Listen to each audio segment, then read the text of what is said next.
Hello my friends, and welcome back. In today's live programming video, we're going to be doing some work on Komorebi, the tiling window manager for Windows, written in the Rust programming language. Today I wanted to take a look at a bug that was reported by Solomon. Solomon has been a sponsor of this project for quite a while now, so thank you so much, Solomon, for all of your support. This video is dedicated to you. So let's take a look at this report. When two windows are stacked, the setting mouse follows focus set to false, and toggling between these two windows using Komorebi C cycle focus next, the focus does not change. That was a mouthful. So let's try this out. We can set what is the command? Is it mouse follows focus? Yep, so we'll disable this. And let's stack two windows on top of each other and see if the focus changes. So in here, I'll write hi. I'll stack this now on top of the terminal. So hi. Now I just typed hi again. You can see that it didn't come up in the terminal. The terminal doesn't have focus. But if we switch back, we can see that this window retained focus and the second hi went there. That is interesting. I never would have found that on my own. Okay, so let's have a look.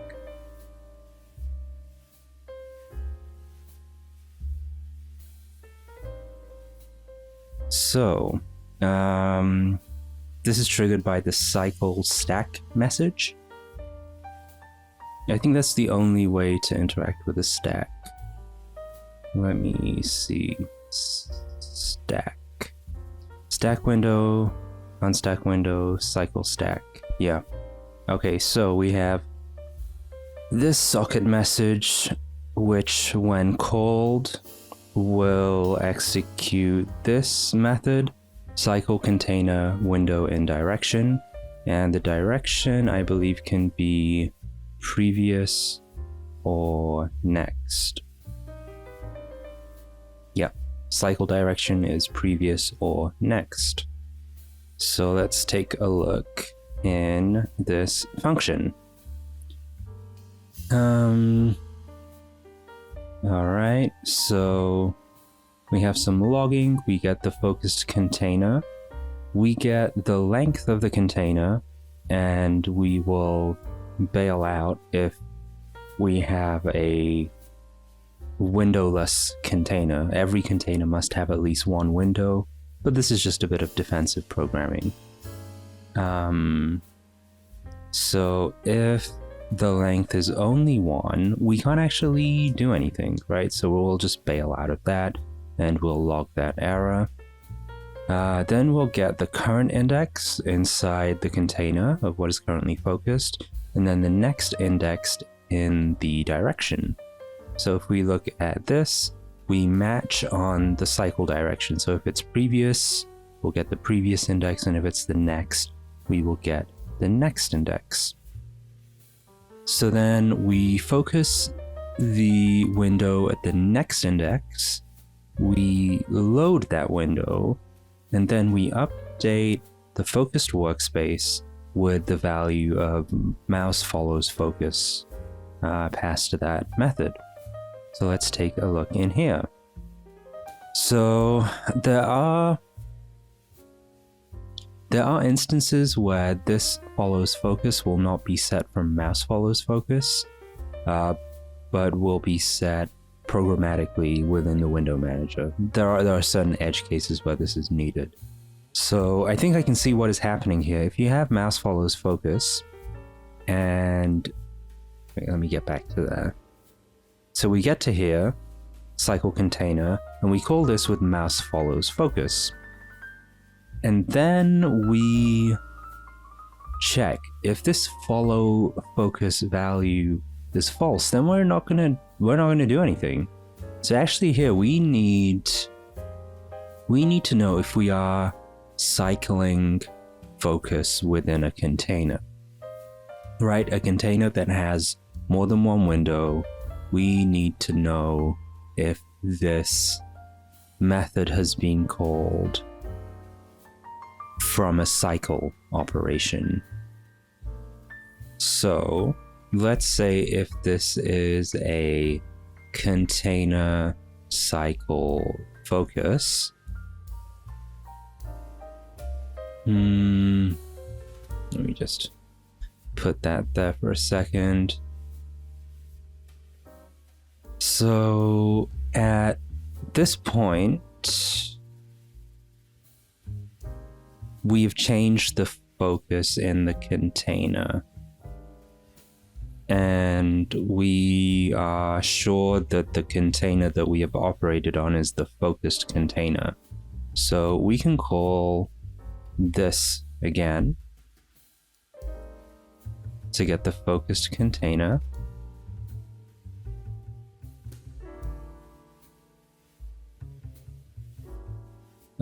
And then we can see if there is more than one window.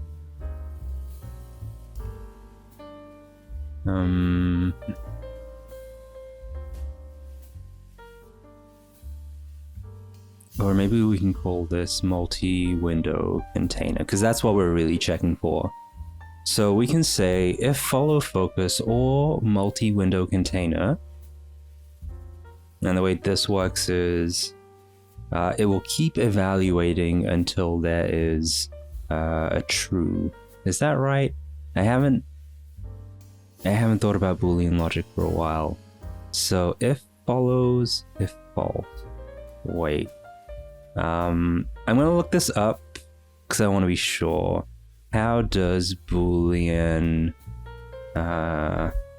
work? Logical OR. Alright, I guess we'll see what Microsoft has to say. Boolean OR.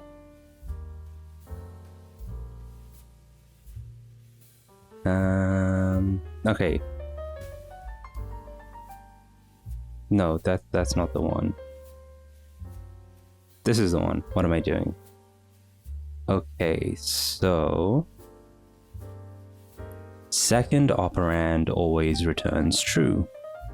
So true plus true is true. False plus true is also true. Okay, so that's what we want. So even if this what is passed to us is false, then we'll check if it's a maximized window, we'll do a thing. We'll check if it's a monocle container, we'll do a thing. If it's not either of those, it will be... So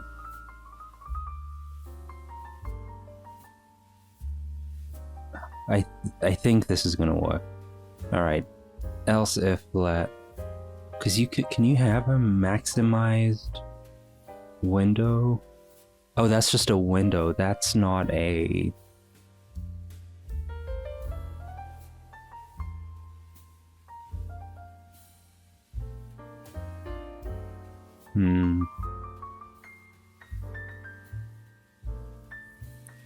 But it's still gonna respect this.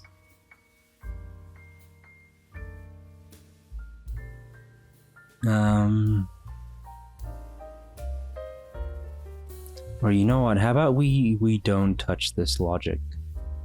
How about we just don't, we keep this logic in place, and then we can say if not, because yeah, so I think if follow focus is false and we are operating on a container with more than one window, then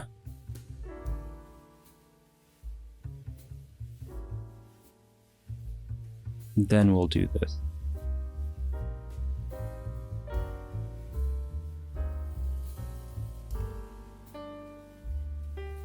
So we respect all of this.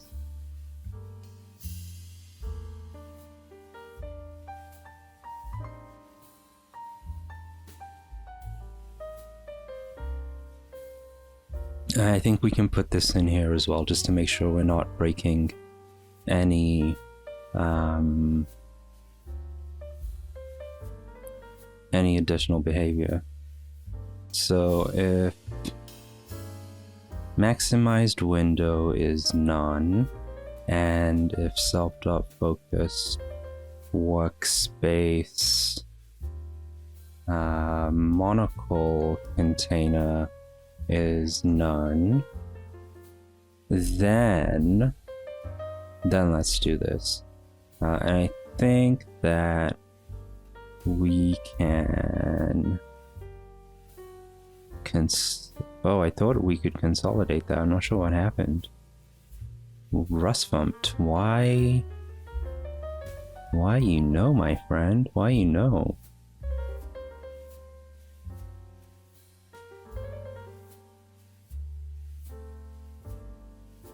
This looks okay to me. What's going on?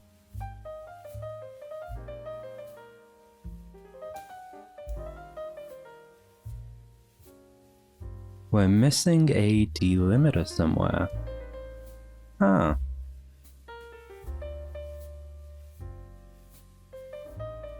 Is that an extra one? No, okay, yeah, it was an extra one. If we passed false for follow focus, and we have a stack with greater than one windows. That was my mixture of container and windows. I wasn't sure which one I wanted. I do get them confused sometimes. And we don't have a maxed window, and we don't have a monocle container. So this really is just constraining where this new call can be made.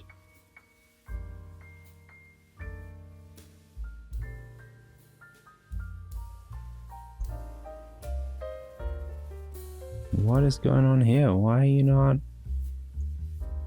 you not letting me now?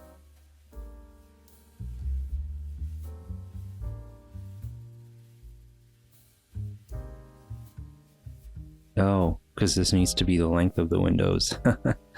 Alright. So let's just bump this, make it nice and pretty.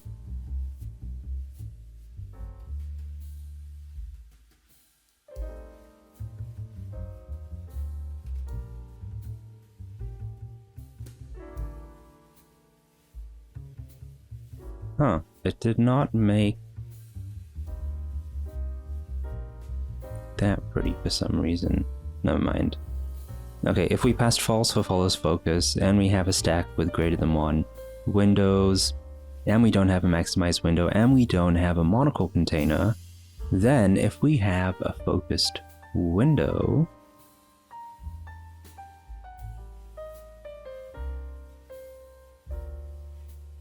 then and only then we will focus that window and respect whatever was passed for mouse follows focus, or whatever is stored in the state mouse follows focus. That might be a better way of saying that. So why don't we try compiling this? Huh? Why? Oh god, I stacked all the things. Let's unstack.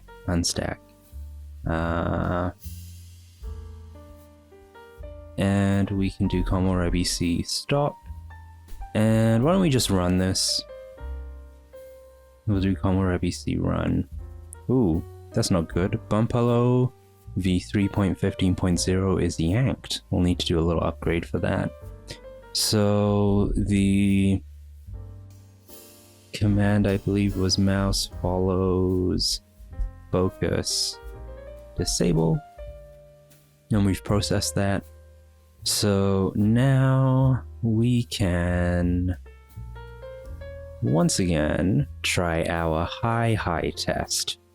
So I've stacked these two on top of each other. So I will type high in Firefox. I will cycle the focus, type high again, high. Awesome. That is very nice. Cool. Wow, I think we are good here.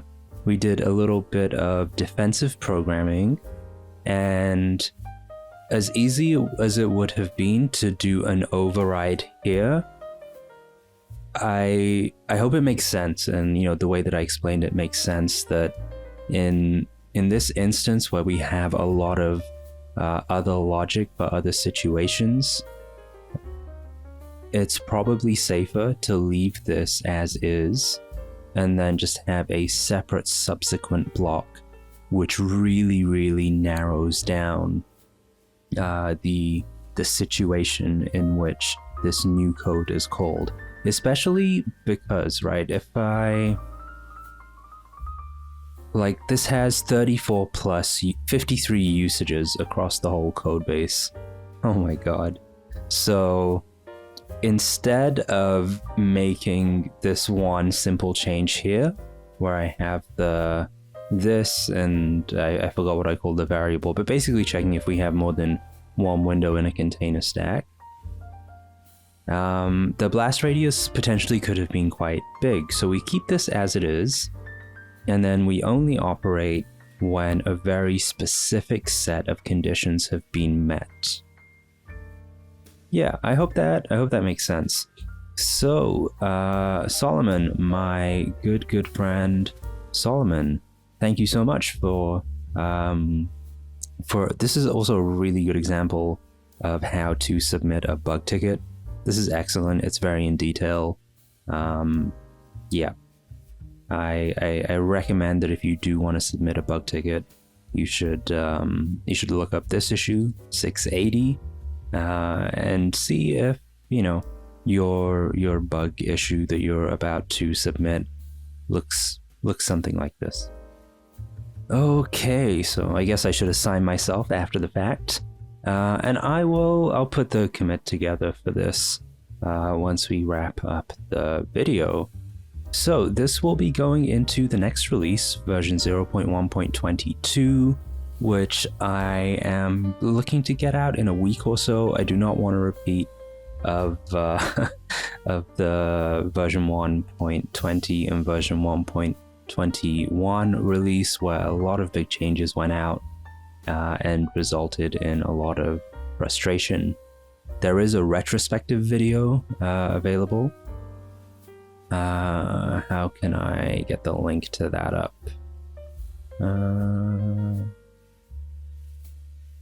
The retrospective video is this one. Release retrospective, everything that went wrong during and after the release, ... So do check that out. We do want to avoid that, so we are going to be doing our best to ship smaller changes more frequently. So watch out for that. And also, for the first time in a very long time, we will probably be adding a brand new layout, a grid layout that Javier Portillo has been working on. I think I'm going to do a separate video on this as well. This is an excellent example of a first-time contribution. Really, Javier did a great job. So stay tuned for that. Most likely that is also going into the next release. I am just waiting to hear back on one thing, and then I'm going to merge that fairly shortly. So why don't we do our wrap up? by saying thank you once again to all of the sponsors.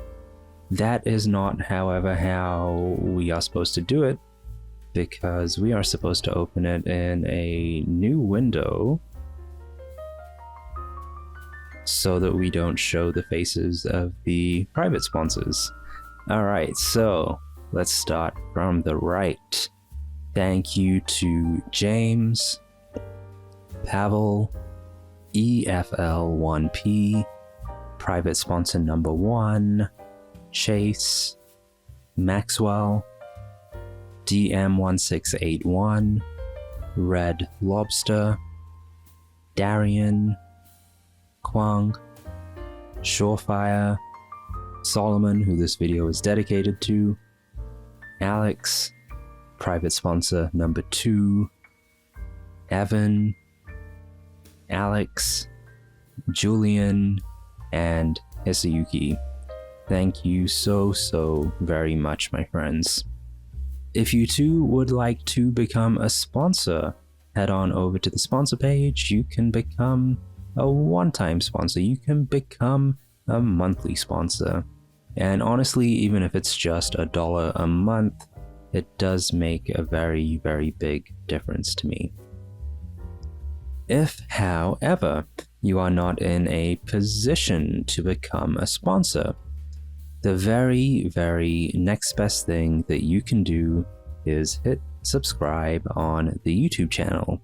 The channel is now fully monetized, which means that all of the ads that YouTube is going to play on the videos anyway, the project gets a couple of cents here and there for every ad play, every ad skip. I don't know how it works, but it's a couple of cents a day.